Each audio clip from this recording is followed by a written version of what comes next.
और उसका ना हो आपको। कई लोग तो मैं देखा है कमरे में भी कहीं रसोई में जाना ना पड़े इसलिए कमरे में ही चाकू रखते हैं, तो नेगेटिव एनर्जी आएगी ही आएगी। तो प्रवेश करते ही आपको इनका दर्शन न हो ऐसी व्यवस्था आपको करनी चाहिए। दूसरा, अपने घर का भोजन आपको कभी भी उघाड़ा नहीं रखना चाहिए, ढक के रखना चाहिए।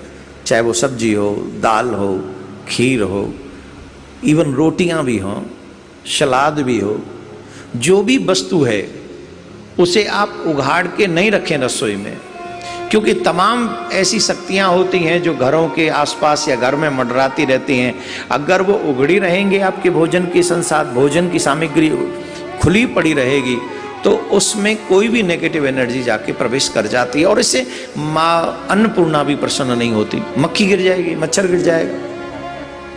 इसका मतलब है आप रसोई में सावधान नहीं हो और फिर अन्नपूर्णा माँ रुष्ट हो जाएगी, तो गरीबी आने के चांसेज बहुत तगड़े हो जाएंगे। इसलिए न तो दूध, न आटा, न दाल, न सब्जी, न सलाद, न कोई भी खाद्य भोजन के योग्य जो वस्तु आपने तैयार की है वो खुली हुई नहीं होनी चाहिए, वो ढकी हुई होनी चाहिए। और सबसे अहम बात देवियों को मैं बता दूं, आपके घर में रसोई में बार बार दूध का उफनना अपशगुन है।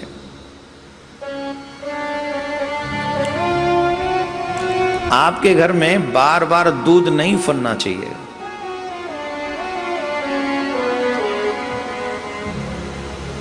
आपके घर में तेल गरम, घी गरम आपके हाथों को नहीं जलाना चाहिए।